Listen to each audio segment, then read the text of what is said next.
नमस्कार, हाजिर हूं मैं विकास कुमार और आप देख रहे हैं वीके एस्ट्रोलॉजर। पिछली जो वीडियो थी हमारी, जो पूर्व में जो मैंने कार्यक्रम किया था, उसमें मैंने आपको बताया था महादशा क्या होती है, कौन सा ग्रह कितने साल के लिए महादशा चलती है, किस किस ग्रह की।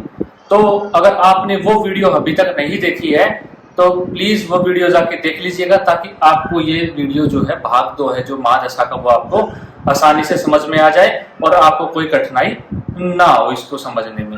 और अभी तक चैनल को सब्सक्राइब नहीं किया है तो क्यों नहीं किया, तो हबी की हबी चैनल को सब्सक्राइब कर लीजिए ताकि आपसे कोई भी हमारी वीडियो मिस ना हो। चलिए ज्यादा समय ना लेते हुए शुरू करते हैं हमारा आज का विषय। जो हमारा आज का कार्यक्रम है ये है महादशाओं के बारे में। कि काफी बार आपने देखा है कि कुंडली में नाना प्रकार के राजयोग लगे हुए होते हैं। जैसे कि ये एक कुंडली आप सबके सम्मुख मैंने रखी है उदाहरण के तौर पर, तो आप देखिए इसमें क्या राजयोग नहीं है। चंद्रमा खुद की राशि में, मंगल मेष राशि में, रोचक नामक योग, सस महापुरुष योग, गुरु अति विशिष्ट कारक केतु के साथ होकर खुद उच्च में भाग्य स्थान में बैठे हुए हैं। कितना महानतम राजयोग, गुरु सूर्य, गुरु की दृष्टि 9वीं सूर्य के ऊपर आगे पड़ी हुई है। ये राजयोग सबसे महान राजयोगों में से एक योग होता है मेष कुंडली के अंदर। अगर गुरु की दृष्टि सूर्य पे जाके पड़ जाए तो सूर्य खुद की राशि में बैठा है, चंद्रमा खुद की राशि में, राहु उच्च अपनी राशि में बैठा हुआ, पराक्रम भाव में जाके बैठा हुआ है। इस कुंडली के अंदर नाना प्रकार के राजयोग हैं। तो काफी बार आप लोगों ने देखा होगा या सुना होगा कि मेरी तो कुंडली तो बहुत अच्छी है, कुंडली में राजयोग तो एक से एक है, लेकिन प्रभाव तो कुछ भी नहीं है, कुंडली का प्रभाव शून्य है, मुझे उसका रिजल्ट ही नहीं मिल पा रहा है। मुझे उसका रिजल्ट कैसे मिलेगा, मेरे किस ग्रह की महादशा चल रही है और मुझे क्यों परेशानी कर रहा है। तो आज इन सब सवालों का जवाब मैं आपको इस कार्यक्रम के माध्यम से देने वाला हूं। तो इसलिए लास्ट तक इस वीडियो को जरूर देखिएगा अंत तक और मेरे साथ बना रहिएगा, ताकि आपका हर एक विषय क्लियर हो जाए महादशा को लेके। आपके मन में कोई डाउट या संशय ना बचे कि महादशाओं में हमारी ये चल रही है तो हम उसको कैसे देखें। तो सबसे पहले मैं एक बार आपको फिर से बता देता हूं, सूर्य की महादशा 6 वर्ष की होती है, चंद्रमा 10 साल के लिए चलता है, चंद्रमा के बाद मंगल 7 वर्ष के लिए होता है, राहु जो है वो 18 वर्ष के लिए चलती है महादशा, राहु के बाद गुरु 16 वर्ष की महादशा होती है, गुरु के बाद शनि 19 वर्ष की महादशा होती है, और शनि के बाद आता है बुध की 17 वर्ष की महादशा होती है, केतु की 7 वर्ष की महादशा होती है, और फिर शुक्र जो 20 वर्षों के लिए चलता है। तो ऐसे ही अब इस कुंडली में नाना प्रकार के राजयोग लगे हुए हैं। आपको पहले मैं और बातें बता देता हूं। अब आप कहोगे कि मंगल की मेरी कुंडली में दशा चलेगी जो 7 वर्ष की, तो कैसे फल देगा।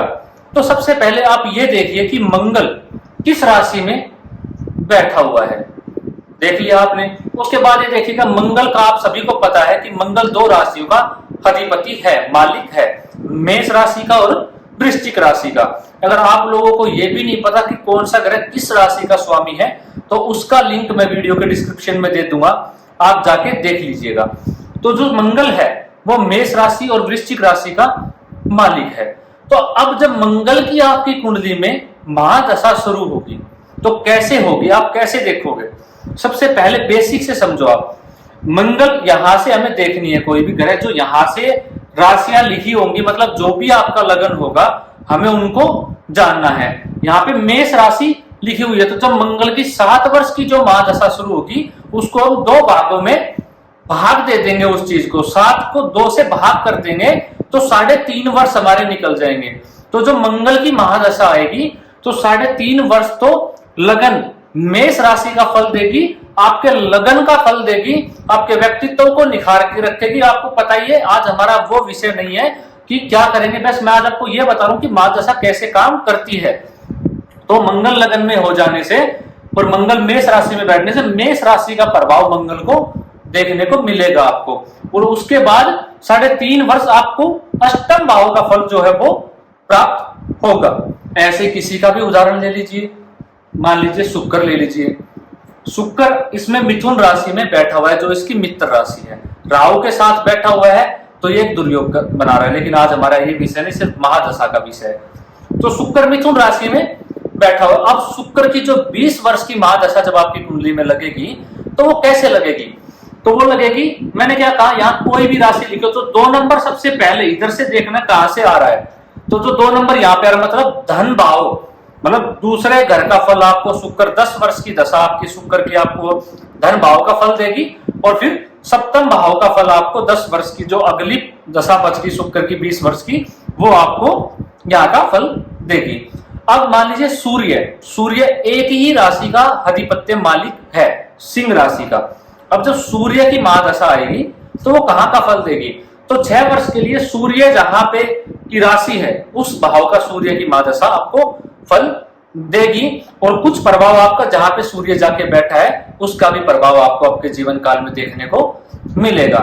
तो अब जो मेरा विषय था वो ये था कि आपकी कुंडली में नाना प्रकार के राजयोग, एक से बढ़ के एक महान राजयोग, राजा के जैसे राजयोग बने हुए, लेकिन उसका प्रभाव आपको जिंदगी में बिल्कुल भी प्राप्त नहीं हो रहा है। क्यों नहीं हो रहा है वो आप जानिए।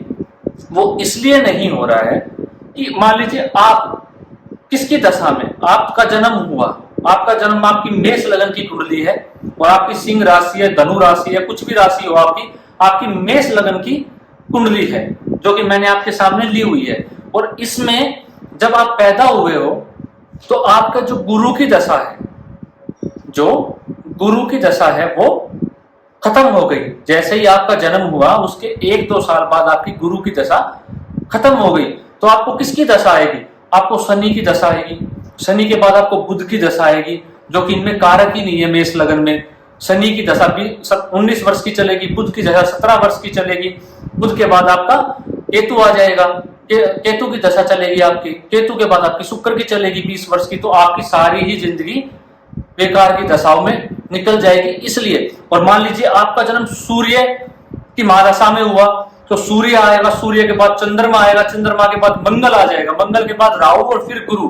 तो मतलब आपकी पूरी जिंदगी अच्छी कटने वाली है। नहीं तो शनि की दशा लगी हुई है आपकी कुंडली में, आपने जन्म लिया शनि की दशा में, तो शनि के बाद बुध, बुध के बाद केतु, केतु के बाद शुक्र, आपकी तो सारी उम्र इसी में निकल जाएगी। आपकी उम्र 50-60 साल हो जाएगी। इसीलिए कहा जाता है कि महादशाओं का जिंदगी में बहुत बड़ा रोल है।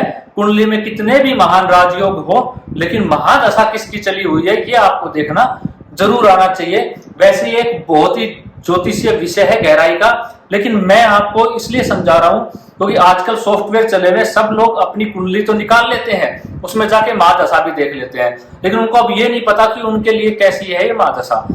तो आप सभी को मेरी वीडियोस आप देखते रहोगे, मैं आपको अपनी हर एक वीडियो में आने वाली मैं आपको और अच्छे से समझाऊंगा कि कौन सी चीजों को कैसे देखा जाता है। तो आप भी घर बैठ के अपनी चीजों को देख पाएंगे और समझ पाएंगे महादशाओं के बारे में। अब आपको महादशा, आपकी गुरु की महादशा आपकी कुंडली में चली हुई है, उदाहरण के तौर पे हम ले लेते हैं। तब भी आप कह रहे हो इसमें गुरु की दशा चलने से कि हम मुझे कोई फल नहीं प्राप्त हो रहा है। तो मेरी बात को ध्यान से सुनिएगा। जब भी किसी दशा किसी भी ग्रह की शुरू होती है तो उसमें अंतर चलता है। जैसे गुरु की दशा शुरू होगी तो गुरु में गुरु का अंतर चलेगा 2 वर्ष के लिए। तो उसमें क्या होता है, वो प्रभाव आपको अच्छा नहीं मिलता है, क्योंकि गुरु जो है वो थोड़ा धीमा ग्रह है, सबसे धीमा शनि है, माफ कीजिएगा। तो जो गुरु है वो धीमा ग्रह है। तो गुरु की दशा जब आएगी तो आपकी बॉडी में, आपके शरीर में गुरु के तत्व को मजबूती आने में थोड़ा समय लग जाता है। गुरु की दशा आपको फिर प्रभाव देती है। तो आप इतनी गहराई में मत जाइए, आप सिर्फ मोटी मोटी बात जान लीजिए।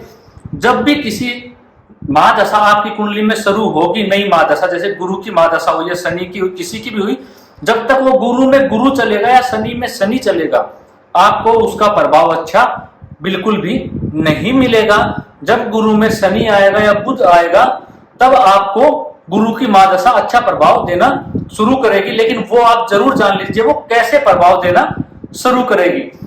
अब गुरु की महादशा चली हुई है और गुरु कौन सी राशि में उच्च के होते हैं, आप ये 2-3 चीज याद रख लीजिएगा जो मैं आपको बता रहा हूं। गुरु कौन सी राशि में उच्च के होते हैं, अगर ये भी नहीं पता तो उसका लिंक भी डिस्क्रिप्शन में मिल जाएगा, देख लीजिएगा सभी ग्रह कौन सी राशि में उच्च के होते हैं।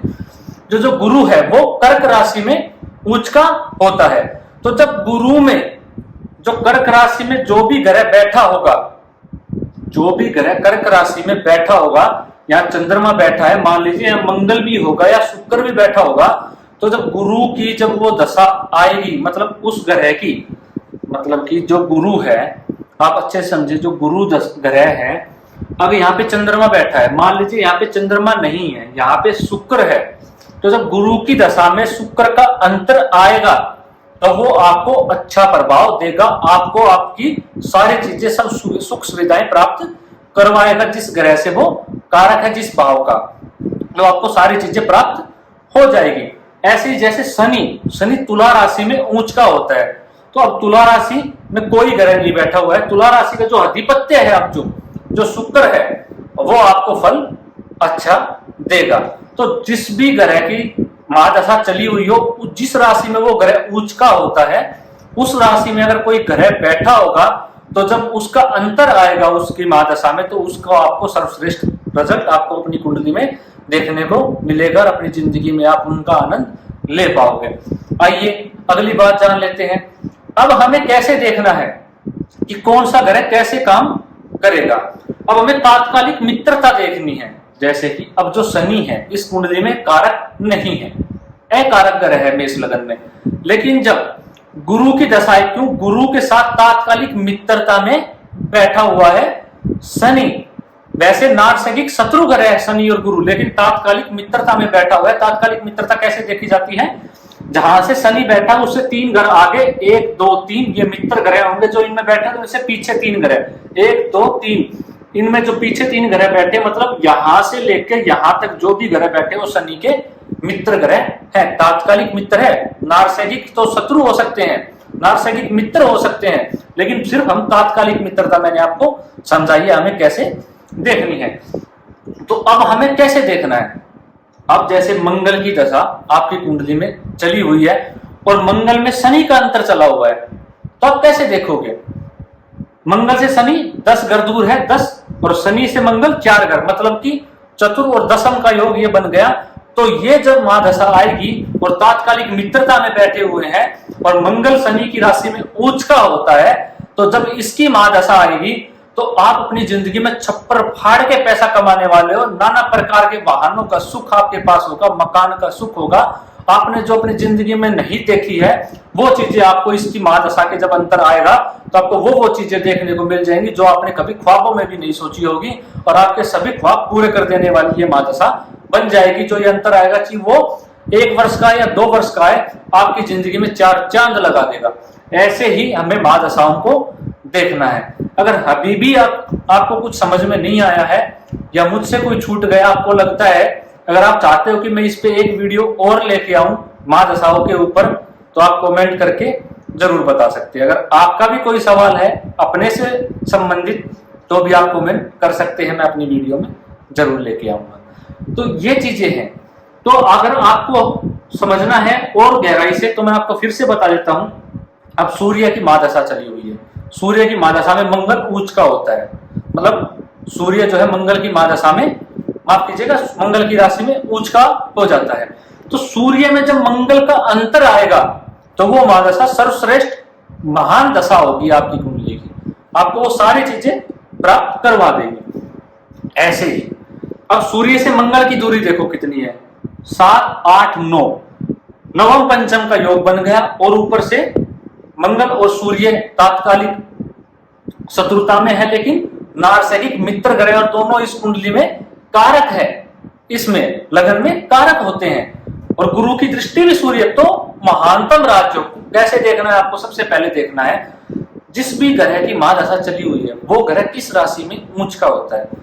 तो जिस राशि में उच्च का होता है उसमें जो ग्रह बैठा है, जब भी उसमें उनका अंतर आएगा तो वो सर्वश्रेष्ठ रिजल्ट आपको देगी। दूसरी चीज हमें क्या देखनी है कि वो कितनी दूर पे है, मतलब मंगल से सूर्य 5 घर आगे बैठा है और सूर्य से मंगल 9 घर, तो नवम पंचम मतलब कि लक्ष्मी नारायण योग ये बढ़ जाता है। तो इसकी दशा में भी मंगल आपको सर्वश्रेष्ठ फल देने वाले हैं, मतलब इनकी अंतर दशाओं के अंदर। तो ऐसे देखना। और जब भी किसी की महादशा शुरू होगी कुंडली में, तो जब उनमें खुद का गुरु में गुरु का अंतर, शनि में शनि का, सूर्य में सूर्य का अंतर रहेगा, तो आपको ज्यादा अच्छा प्रभाव देखने को नहीं मिलेगा। तो आशा करता हूं आज आपको ये कार्यक्रम काफी पसंद आया होगा और आप भी आज अपनी कुंडली खोल के देख रहे होंगे कि किसकी महादशा चली हुई है, आप खुद भी जान पाओगे। कि मेरी महादशा अच्छी है या खराब है। तो आपका कोई सवाल है तो मुझसे पूछना मत भूलिएगा, मैं आपका जवाब जरूर दूंगा। बस चैनल को सब्सक्राइब कर लीजिएगा, बेल नोटिफिकेशन को दबा दीजिएगा ताकि हमारे कोई भी कार्यक्रम आपसे मिस ना हो और मैं आपके लिए एक से एक कार्यक्रम लेके आऊँ आप लोगों के लिए। और आपका जो भी ज्योतिष से संबंधित जो महानुभाव हैं, हमारे जो अच्छे लोग हैं जो इसको समझना चाहते हैं, वो मेरे साथ बने रहिए। बस आज के लिए इतना ही।